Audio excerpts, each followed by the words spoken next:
Hi guys, आज answer keys मेरे ख्याल से एलटी की रिलीज़ हो गई हैं और आप लोगों ने अपने मार्क्स मिला ही लिए होंगे। जो मेरा असेसमेंट था वो भी आपको पता है, तो आप लोग अब ये डिसाइड करिए कि क्या मेरा असेसमेंट सही था साइंस के regarding. I am not talking about physics, I am not talking about maths, Hindi, English, SST और any other subject. I am only talking about science. So you guys just decide whether my assessment was right or not. और नीचे comments में मुझे बताइए। मेरा assessment था कि 40 से 45 के बीच में बहुत अच्छे स्टूडेंट्स के मार्क्स आएंगे। बहुत हो गया तो 45 से 50 के बीच में।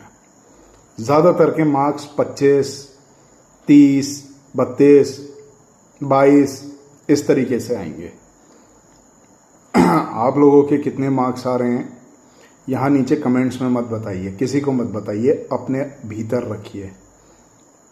वो आग की तरह आपके अंदर रहना चाहिए ताकि आपको बार बार वो कुरे दे और फिर से जुड़ जाइए मेहनत में।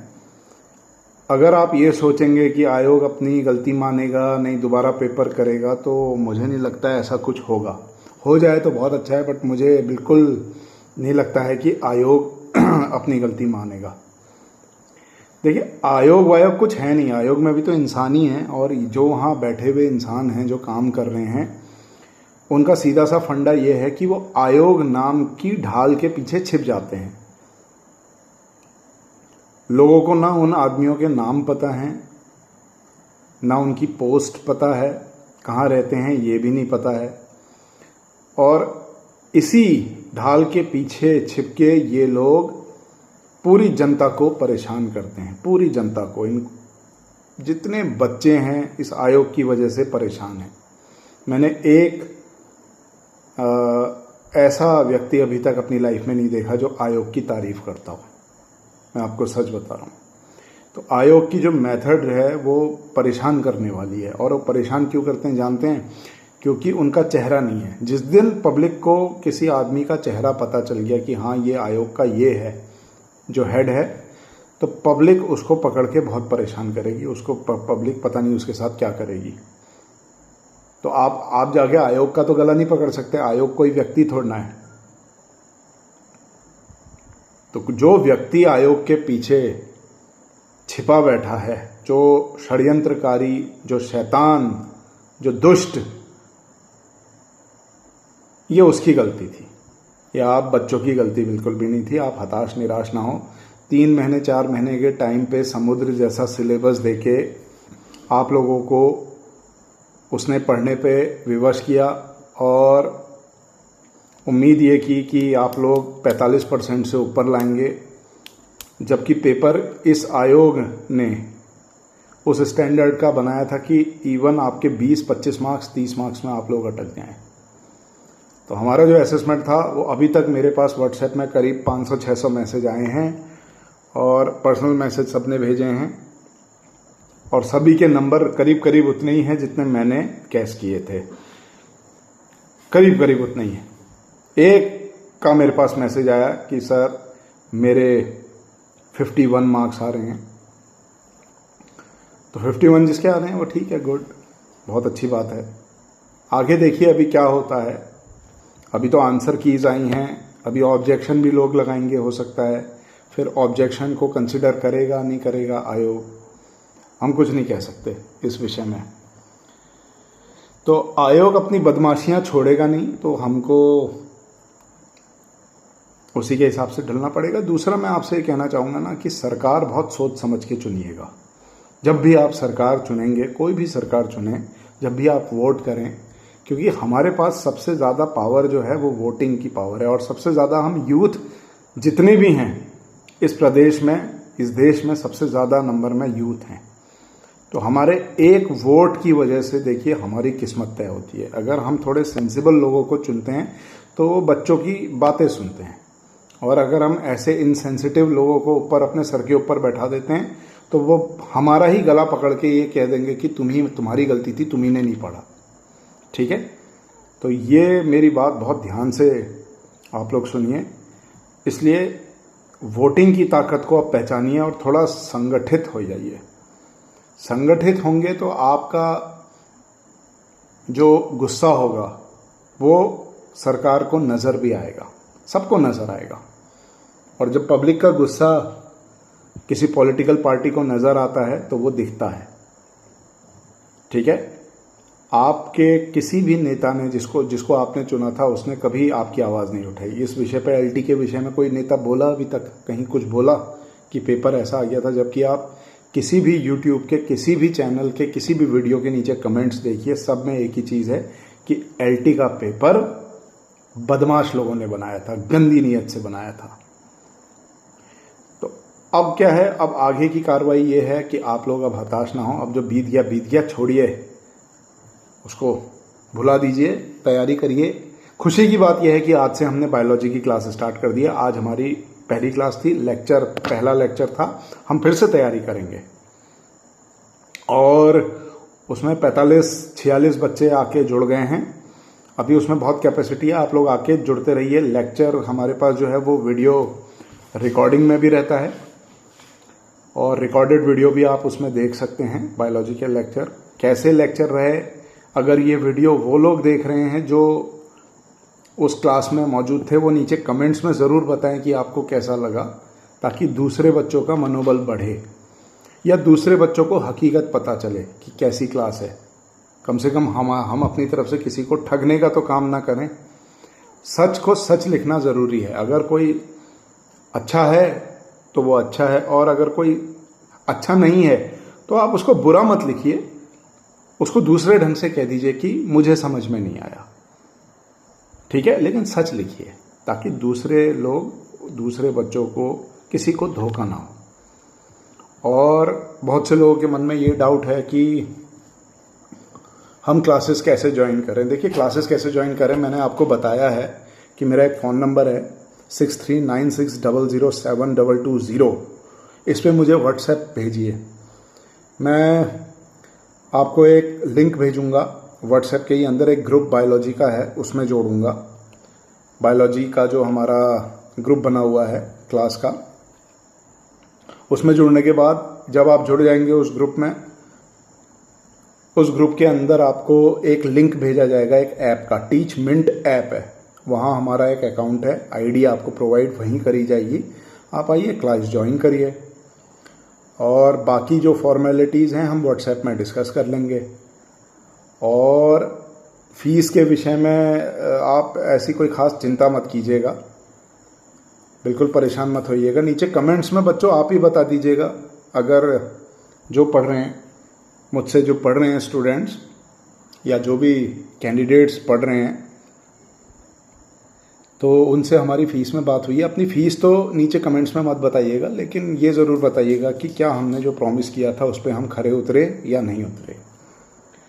और केमिस्ट्री के लिए मैंने बहुत सारे कमेंट्स देखे। आपको एक चीज़ पूछना चाहूँगा कि केमिस्ट्री तो बहुत से लोग पढ़ाते हैं ऑनलाइन, आप लोगों ने कभी वो ट्राई किया? और अगर आप लोगों ने वो ट्राई किया है और आपको समझ में नहीं आता है तो फिर एक बार मुझे भी ट्राई कर लीजिए। मैं ट्राई करूँगा आपको पढ़ाने का, और आपको समझ में आ जाएगा तो वेल एंड गुड।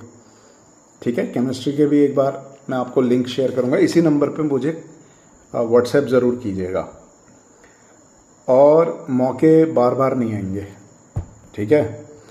अच्छा, एक व्हाट्सएप में हम मुझसे ना बहुत से लोगों का सबसे बड़ा जो मेजर सवाल है वो ये है कि मेरी एज 40+ है, 40 है, 38 है, मैं क्या करूं? अब देखिए, जिनकी एज 40+ है तो वो गवर्नमेंट सर्विसेज में जाएंगे, इसमें थोड़ी उम्मीद ज़रा कम रखें। उसका वजह बताता हूँ। देखिए क्या है, या तो आप 40 एज में अगर हैं और अगर आप बिल्कुल एक्स्ट्रा ऑर्डिनरी हैं पढ़ाई में, तब तो आपका सिलेक्शन होगा, क्योंकि 40 की जब आप उम्र में रहते हैं ना तो आपके ऊपर कई जिम्मेदारियाँ होती हैं। आप मैरिड होंगे, घर की जिम्मेदारी होगी, कई तरीके की सोशल जिम्मेदारियाँ आपके ऊपर होंगी, तो आप पढ़ाई को उतना समय नहीं दे पाएंगे। तो इसलिए जब आप पढ़ाई को उतना समय नहीं दे पाएंगे तो उतनी ज़्यादा उम्मीद लगाना भी सही नहीं है। तो better you should go for the private sector. और दूसरी वजह यह है कि जब आप 40 के होते हैं तो आपका कंपटीशन 20-22 वर्ष की उम्र के बच्चों के साथ होता है, जिनमें आपसे दुगनी ऊर्जा होती है, आपसे दुगना साहस होता है, और उनकी कोई सोशल ऐसी जिम्मेदारी भी नहीं होती है, उनका काम होता है पढ़ना। तो उनसे compete कर पाना थोड़ा सा कॉम्प्लिकेटेड है। देखिए, मैच्योरिटी लेवल तो 40 वाले का ऑब्वियसली ज़्यादा है। फ़र्क क्या आता है 40 वाले में और 20 वाले में, कि 40 वाला एक पेज को 10 मिनट में पढ़ेगा, तो मान लीजिए एक बड़े पेज को 10 मिनट लगेंगे उसको पूरा पढ़ने में, समझने में, तो 20 की उम्र वाला उसी पेज को 15 मिनट या 20 मिनट में समझ पाएगा। तो मैच्योरिटी लेवल तो ऑफ कोर्स 40 की एज वाले का ज़्यादा होगा, वो जल्दी चीज़ों को ग्रैस्प करेगा, समझेगा, ठीक है। उसकी बाल्टी ज़रा बड़ी होती है तो पानी भी ज़्यादा आता है, लेकिन एनर्जी, ऊर्जा कम हो जाती है, ठीक है। थक के इंसान थोड़ा सा सुस्ताने लगता है 40 की उम्र में कि बहुत हो गई पढ़ाई, अनलेस जब तक आप बिल्कुल पढ़ाई से जुड़े हुए ना हो। जैसे बीइंग अ टीचर मैं पढ़ाई से जुड़ा हुआ हूँ, तो मेरे में तो अभी भी बिल्कुल 20-21 वाला जोश है, लेकिन दूसरों के लिए कह पाना थोड़ा सा मुश्किल है। और प्राइवेट सेक्टर में देखिए, प्राइवेट सेक्टर में जॉब करिए, इंडिपेंडेंट वहाँ भी बनेंगे। प्राइवेट सेक्टर में भी लोग जॉब करते ही हैं, ऐसा तो नहीं है कि प्राइवेट स्कूल्स में टीचर नहीं होते, वो एक अलग दुनिया है। पैसा आपको वहाँ भी मिल जाएगा और सम्मान मिल ही जाएगा। आप जो इंडिपेंडेंट बनना चाहते हैं वो आप बन ही जाएंगे प्राइवेट सेक्टर में भी, उससे घबराइए मत, ठीक है। देखिए, प्राइवेट स्कूल जो खोलता है ना, जो खूब धनी व्यक्ति प्राइवेट स्कूल बड़े बड़े खोलते हैं, वो भी चाहता है कि उसके स्कूल में अच्छे टीचर आएँ, अच्छा स्टाफ आए, और अगर आप अच्छे होंगे तो वो आपसे सैलरी भी निगोशिएट नहीं करेगा। मैं आपको एक बात बताता हूँ, एक स्कूल का नाम नहीं बताऊँगा, पर मैं आपको हकीकत बात बताता हूँ। मैंने भी प्राइवेट सेक्टर में टीचिंग करी हुई है। आपकी वैल्यू, आपकी नॉलेज होती है। मैं सैटरडे और सिर्फ संडे को जाता था पढ़ाने, ठीक है। यहाँ से दूसरे शहर जाता था, किस शहर जाता था वो भी नहीं बताऊंगा आपको, क्लियर है। हल्द्वानी से आसपास का एक शहर है, हल्द्वानी के आसपास, ये आपको हिंट दे देता हूँ। अच्छा चलिए बता देते हैं, खटीमा। मैं खटीमा जाता था पढ़ाने हल्द्वानी से। तो बाकी दिन तो मैं मंडे टू फ्राइडे हल्द्वानी में रहता था, बट मैं उसके बाद सैटरडे और संडे को वहाँ पढ़ाने जाता था। वो भी इसलिए जाता था क्योंकि वहाँ के जो मैनेजमेंट था वो चाहता था कि मैं वहाँ आके उनके बच्चों को पढ़ाऊँ। अपनी शर्तों पे मैंने पढ़ाया, अपने पैसों पे मैंने पढ़ाया, जो मैंने पैसे मांगे वो उन्होंने मुझे पे किए। तो मुझे क्या गवर्नमेंट जॉब चाहिए जब मुझे प्राइवेट सेक्टर वाले अच्छा कर रहे हैं। मैं 2 दिन जाता था, सैटरडे की शाम को 2 घंटे की क्लास लेता था, अगले दिन संडे की सुबह को 1-1.5-2 घंटे की क्लास लेके वापस हल्द्वानी आ जाता था और बहुत शिद्दत से पढ़ाता था। ऐसा काफ़ी टाइम तक किया। फिर बाद में ये हुआ कि इतना जाना आना मुझसे थोड़ा मैनेज नहीं हो पाया, और फिर स्कूल वालों को भी लगा कि इतना जाने आने में वो उन लोगों को भी थोड़ा कंफर्टेबल नहीं है। वो मुझसे ये कह रहे थे कि मैं खटीमा ही शिफ्ट हो जाऊँ। ऑलराइट, तो खटीमा तो मैं शिफ्ट नहीं हो पाया, लेकिन हमारे एक साथी हैं वो शिफ्ट हुए, वो अभी वहीं हैं, पढ़ा रहे हैं और बहुत अच्छा वहाँ उनको पे किया जा रहा है। तो आप प्राइवेट सेक्टर को मजाक मत समझिए, मज़ा आएगा आपको, लेकिन उस लायक बनना पड़ेगा। डर आपको कब लगता है मैं आपको बताता हूँ, आपका जब सब्जेक्ट नहीं होता तैयार। जब आपका सब्जेक्ट तैयार नहीं होगा तो आप डरेंगे। आप डरेंगे तो आप किसी प्राइवेट सेक्टर में भी नौकरी अच्छी तरह नहीं कर पाएंगे। आपको 24 घंटे डर लगा रहेगा कि ये प्राइवेट सेक्टर के लायक भी नहीं हूँ मैं, ठीक है। और यदि आपका सब्जेक्ट बहुत अच्छा मजबूत है तो आपको मज़ा आएगा। आपके लिए क्या गवर्नमेंट क्या प्राइवेट, ठीक है। देखिए, गवर्नमेंट सेक्टर एक चीज़ के लिए बहुत अच्छा, 2 चीज़ों के लिए बहुत अच्छा था। पहला तो ये था कि वो पेंशन पोस्ट हुआ करती थी। दूसरा ये था कि जो नॉर्म्स होते हैं सरकारी, वो वहाँ एग्जीक्यूट होते हैं कि इतने घंटे काम करना है तो बस इतने ही घंटे काम करना है, इस दिन छुट्टी है तो इस दिन पक्का छुट्टी है, ज़्यादा वर्कलोड नहीं है। प्राइवेट सेक्टर में वर्कलोड का थोड़ा सा अप एंड डाउन रहता है। किसी दिन छुट्टी में भी स्कूल बुला लेते हैं। हालांकि अब प्राइवेट स्कूल वाले भी ऐसा कम करते हैं क्योंकि सरकार का थोड़ा डंडा रहता है उनके सर पे। और जहाँ तक बात रही पेंशन की, पेंशन तो अब सरकारी उसमें भी नहीं है। तीसरी चीज़ रहती है हाई सैलरीज़ की। तो सैलरी प्राइवेट सेक्टर वाले भी ठीक ठाक देते हैं, कोई बुरी सैलरी नहीं देते हैं, लेकिन उसके लिए आपको थोड़ी मेहनत करनी पड़ेगी। तो आप सबसे पहले अपना सब्जेक्ट मजबूत करिए और हमसे कोशिश करिए जुड़ने की। हमसे भी बेहतर इस पूरे भारत में टीचर्स हैं, ठीक है। आप उनको खोजिए। देखिए, गुरु को छात्र खोजता है, छात्र भी गुरु को खोजता है, ठीक है। तो होता क्या है कि ये दोनों अपने अपने भाग्य से एक दूसरे से टकरा जाते हैं। क्लियर? तो आप क्या करिए ना, आप थोड़ा सा कोशिश करिए। जैसे मेरे पास अभी मैसेज आए, सर एसएसटी पढ़ा देंगे, सर इंग्लिश पढ़ा देंगे। इंग्लिश ग्रामर तो मैं बहुत ज़बरदस्त पढ़ा दूंगा, उसमें I have really no doubt about that. English grammar आपको पढ़ा दूंगा, लेकिन मेरे पास अभी कोई समय नहीं है इतना। आधे घंटे का अगर मेरे को समय मिल गया मान लीजिए, तो मेरा बड़ा शौक है इंग्लिश ग्रामर पढ़ाने का। मैं अपनी कोचिंग में पहले पढ़ाता था, मुझे पता है ना इंग्लिश की वैल्यू क्या है। थोड़ा सा इंग्लिश आपकी अच्छी हो जाएगी तो आपका सब्जेक्ट अच्छा हो जाएगा। तो उसके लिए रुकिए, इंग्लिश ग्रामर खाली, बाकी तो लिटरेचर उतना तो हम देख नहीं पाएंगे, लेकिन एसएसटी तो हम नहीं देख पाएंगे। और इकोनॉमिक्स में देखिए, इकोनॉमिक्स का हमने कमेंट पढ़े। इकोनॉमिक्स को लेके एक मेरी पहचान के एक सर थे और एक मैम थी, उनके हस्बैंड थे, वो इकोनॉमिक्स पढ़ाते थे। अब उनके पास एक दो बच्चे ट्यूशन के लिए आते थे और देखते ही देखते उनके पास इतनी भीड़ हो गई। अब जब उनके पास इतनी भीड़ हो गई तो इसका मतलब उनको नॉलेज बहुत थी, तभी बच्चे आए होंगे। लेकिन उनसे मेरा कांटेक्ट छूट गया है। अनुज नाम था उनका। और अगर मेरा उनसे किसी तरीके से संपर्क हुआ इकोनॉमिक्स का, तो मैं उनको फोर्स करूंगा कि आप ऑनलाइन इकोनॉमिक्स पढ़ाना शुरू करिए। और अगर वो ऑनलाइन पढ़ा रहे होंगे कहीं, तो मैं एक बार पता करूंगा उनसे मिलके, क्योंकि वो बहुत बढ़िया, एक तो बहुत सज्जन आदमी थे। टीचर अच्छा हो या ना हो, आदमी सज्जन होना चाहिए। आदमी सज्जन होगा तो सब कुछ अच्छा होगा, याद रखिएगा। कोई भी व्यक्ति, आदमी कहना सही नहीं है, महिलाएं भी, कोई भी व्यक्ति अगर अच्छा होता है, बाय डिफ़ॉल्ट उसका नेचर अच्छा होता है, तो उससे जुड़ी हुई सारी चीज़ें ऑलमोस्ट अच्छी ही होती हैं, ठीक है। तो बाय डिफ़ॉल्ट हमको सबसे पहले अच्छा होने की कोशिश करना है। इंसान को देख के इंसान को खुश होना है हमको। जैसे मैंने आपको देखा तो मैं खुश हो जाऊंगा, अरे बताइए काम क्या है, आपने कहा मेरा ये काम है, तो मैं मतलब अपनी जान पे खेल के भी वो काम करूँगा आपके लिए। इस तरीके का व्यवहार एक दूसरे के प्रति हमको लाना है। क्योंकि देखिए 10-15 साल की बात और रह गई है। यूपीएससी जितने यूकेएससी या जो भी हैं यूपीएससी वाले, यूकेएसएससी वाले, ये सब रिटायर हो जाएंगे। उसके बाद एक नई पीढ़ी इनको रिप्लेस करेगी। तो मैं चाहता हूँ वो नई पीढ़ी जो इनको रिप्लेस करे वो अच्छे लोगों की हो। ये घटिया लोग हैं, गंदे लोग हैं, परेशान करने वाले लोग हैं। ये परेशान करने वाले लोग हर सरकारी विभाग से हटने चाहिए।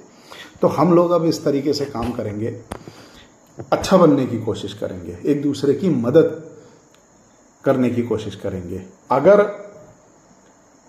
हमारे हाथ में कोई काम है और हमको लगता है कि हाँ ये गलत है, तो हम उसको एक्सेप्ट करके उसको सही करने की भी कोशिश करेंगे, ठीक है। तो आदमी देखिए एक ही बार मनुष्य बनता है इंसान, उसके बाद ना मैं आदमी बनूंगा ना आप आदमी बनोगे, कुछ नहीं, ख़त्म, मिट्टी हो जाएंगे, कन्वर्ट हो जाएंगे।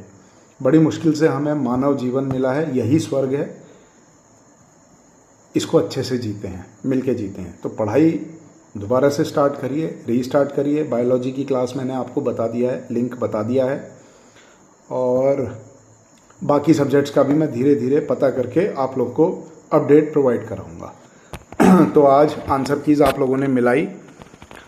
जिनके मार्क्स आए वेरी गुड, जिनके मार्क्स नहीं आए हैं वो दोबारा से शुरू करें और कोशिश करें कि हताश और निराश नहीं होना है। चलिए bye, take care, good night.